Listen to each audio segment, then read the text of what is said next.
बरगढ़ आसी मो ठाकुर को दस रथ यात्रा है दिन देखा भारी मन होता बहुत इच्छा होता देखा लगे आज आज बोले नाई आज जमी जीवी मुझे देखिक आसबि सांगे सांगे बाहर झील कहला मुझे मम्मी मुझे एत भिड़े तू जापर कहला हाँ मम्मी जी हाँ चल जा आसिले सब वर्ष मुझे आसिक देखिक जाए ये वर्ष भी आसिली जगन्नाथ को दर्शन करी मो मुंड बुलेला मु संभाली पारे माने ठिया हाँ भी मोर पेसेंस ना किंतु हेले भी जगन्नाथ को मुझे देखिक कहूँ मत साहस दियो मुझे तुमको देखिक जीवी मोर बहुत इच्छा थी किंतु देखा लगी मु बहुत थर देखापी बहुत कहबार लगी बहुत इच्छा हुए हेले किसी कही मोर जगन्नाथ प्रति बहुत इच्छा मोर जगन्नाथ को बिना मु चढ़ी पारे मु सका से उठिले भी जगन्नाथ मुझे जिते देखिले भी जगन्नाथ मुझे ठाकुर देखिले भी मु जगन्नाथ को ना देखिले रही पारे मोर बहुत खुशी अच्छी मुझे देखिक जीवी बोलिक से आशा मो देह थरुची हेले भी मु देखिक मो साहस करुची जीवी बोलिक देखिक जय जगन्नाथ। जय जगन्नाथ। मु प्रत्येक वर्ष मो हेतु पाइला दिन मु प्रत्येक वर्ष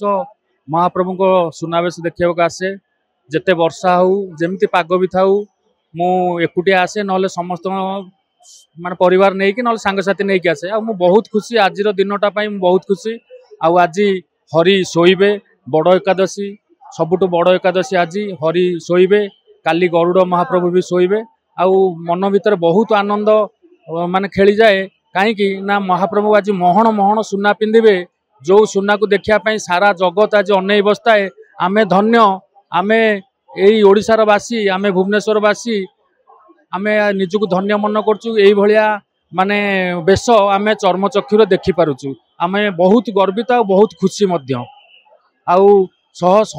माने लक्ष लक्ष लोक देखंतु मु सखाळु आसीची सखाळु मु देखुची बहुत खरारे पाद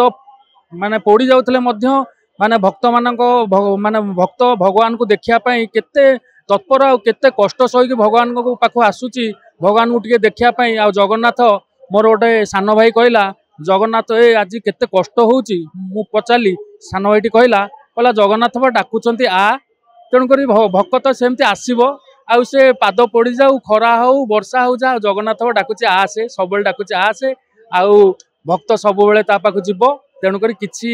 आधरे कष्ट नाही किछि दुविधा नाही सब बेले महाप्रभु अछंती सब बेले भक्त अछि आउ सब बेले सुनावेश एमती सुरुखुरे चली थाउ महाप्रभुंकर जय हो भक्त मानकर जय हो आमे समस्ते सुरुखुरे आउ खुशी रे एई दर्शन चर्मचक्षुरे करबा एति कही मु जय जगन्नाथ कहूँ।